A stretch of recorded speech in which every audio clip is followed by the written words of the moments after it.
तो किशोर तिवारी जी, अब यहाँ पर क्या दुविधा अब आपकी पार्टी के सामने खड़ी हो गई है, जो कि इंडिया उलेमा बोर्ड की तरफ से 17 मांगों की लिस्ट आपके गठबंधन के सामने रख दी गई है?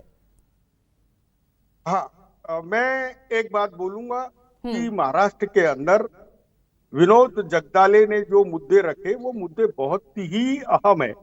कपास और सोयाबीन उगाने वाले किसान 90 लाख हेक्टर में है और बचे हुए में ओनियन, शुगर केन और प्यारी उगाने वाले हैं, तो 20 लाख हेक्टर में वो है। तो एग्रेरियन इकोनॉमी ये बेस कपास और इस पे करती है।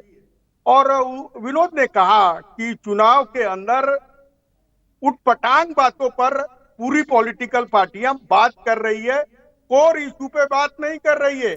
महंगाई, मतलब बेरोजगारी, किशोर जी, ऊटपटांग देखो मतलब? अरे भाई, ये जो देखो, संविधान तो केंद्र सरकार बदलता है, तो संविधान पे कहां वोट मिलेंगे। और मुझे बताइए, 50% जब तक बढ़ता नहीं तब तक तो आरक्षण बढ़ नहीं सकता। लेकिन मुझे पूरा बोलने देना। जब से उद्धव ठाकरे ने दौरे चालू किए हैं, विनोद जी ये बात याद रखना, वो मराठवाड़ा के अंदर विदर्भ में उनके दौरे चालू हुए हैं और वो महाविकास आघाड़ी के लिए काम कर रहे हैं। और उन्होंने अमरावती में यशोमती ठाकुर, जो कांग्रेस ने महिला मुख्यमंत्री प्रोजेक्ट किया है, उसके वहां सभा ली, तो उसने कहा कि उद्धव ठाकरे ये गेम चेंजर है। कल वो मानिकराव ठाकरे के लिए कर रहे हैं, तो उद्धव ठाकरे ने जिम्मा उठा लिया है और पूरा माहौल बदल गया है। उद्धव ठाकरे जब पहली बार आए तो उन्होंने 2.5 लाख रुपए की कर्ज माफी दी। अभी उन्होंने कहा है कि मैं 3 लाख रुपए की कर्ज माफी किसानों को दूंगा। देखिए, मुद्दे की बात एक ही आदमी कर रहे हैं, वो उद्धव ठाकरे है और लोग उन्हें गंभीरता से सुन रहे हैं। यहाँ पर कटेंगे बटेंगे और ये सब बातें चलती नहीं है। और राजनीति जो है वो पुरोगामी तरीके से, प्रोग्रेसिव तरीके से, सामाजिक न्याय पे ही रहती है। और विनोद जी, आपने जो कोर इशू है उसको बताया। मुझसे लगता है कि सब नेता उनसे सीख ले, और जो एनजीओ और सिविल सोसाइटी के लोग राहुल गांधी को सलाह देते हैं, उनको बोलो लोकसभा का नैरेटिव लोकसभा में गया, विधानसभा का नैरेटिव जरा बदल दो।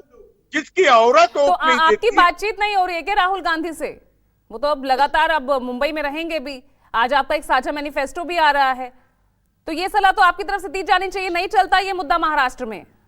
अरे, ये सिविल सोसाइटी वाले घेर के रहती, चमचों से नेता घेरे जाते हैं तो ग्राउंड रियलिटी नहीं रहती है। विनोद ग्राउंड पर है तो उसे मालूम है कि 400 रुपए का लहसुन कोई ले नहीं रहा है, हल्दी के क्या भाव है और महंगाई किस चरम सीमा पे है और किसान कैसे आत्महत्या कर रहे हैं। बीजेपी यह कोर इश्यूज को एड्रेस करने के लिए फेल हो गई है। अब मैं जनता के विवेक पे छोड़ता हूँ, क्या वो बकवास सुनना चाहते हैं, क्या मुद्दे सुनना चाहते हैं। मैं सब पॉलिटिकल पार्टी के लीडर अब मेरे सवाल पे आइए ना, जो ये ऑल इंडिया उलेमा बोर्ड की तरफ से जो 17 मांगों का जो पत्र लिखा गया आपके गठबंधन को, क्या उसका सार राजी है नहीं है उनके लिए? अभी महाराष्ट्र में 52% रिजर्वेशन है और 52% में वो 2% ठिकाने का भी प्रॉब्लम है, उसमें 10% मराठा को देना है और इन्होंने भी मांग लिया है। तो जो लोग आर्थिक अति पिछड़े हैं उनको देना चाहिए। और महाराष्ट्र ये भूमि है और जिसमें बीजेपी सरकार ने मुसलमानों को आरक्षण पहले से दे रखा है। यहाँ कसाब को आरक्षण है, राजस्थानी तेलियों को आरक्षण है, मुस्लिम समाज को आरक्षण देने वाला महाराष्ट्र ये पहला राज्य है। मदरसों के अंदर सैलरी बढ़ाने वाला ये राज्य है। और आप देंगे या नहीं देंगे, आप ये बताइए ना किशोर तिवारी जी, आपके गठबंधन का क्या फैसला है? आपने तो एक भी मुस्लिम कैंडिडेट मैदान में नहीं उतारा ना, आपकी पिच सब समझते हैं। अरे, महाविकास आघाड़ी ने उतारा है। हम हम तो गद्दारों के साथ ही लड़ रहे हैं ना, गद्दारों के साथ हम 55 जगह लड़ रहे हैं और बची हुई बीजेपी के खिलाफ तो हम 22 जगह लड़ रहे हैं। तो हमें तो गद्दारों को गिराने का टास्क है। इस पत्र के बाद लेकिन से ही उद्धव लगातार मुस्लिम आरक्षण को लेकर आरोप लग रहे हैं कि आप दलित और आप दलितों का SC/ST का जो आरक्षण है 10% उसमें से मुस्लिमों को दे देंगे, आरोप आप पर लग रहा है। अरे भाई, दलितों का, आदिवासियों का, OBC का आरक्षण महाराष्ट्र सरकार कुछ बदल नहीं सकती।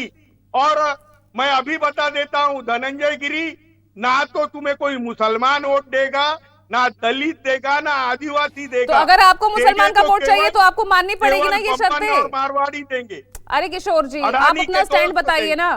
आपको अगर मुसलमानों का वोट चाहिए तो ये 17 शर्तें माननी पड़ेगी फिर आपको। अरे भाई, हमारी सरकार आएगी, उद्धव ठाकरे मुख्यमंत्री रहेंगे तो बड़ी बड़ी बड़ी नम्रता के साथ उलेमा बोर्ड को बुला के जायज मांगों पे विचार करेंगे। आज की जो कंडीशन है, ठीक है, चलिए कोई विचार करेंगे।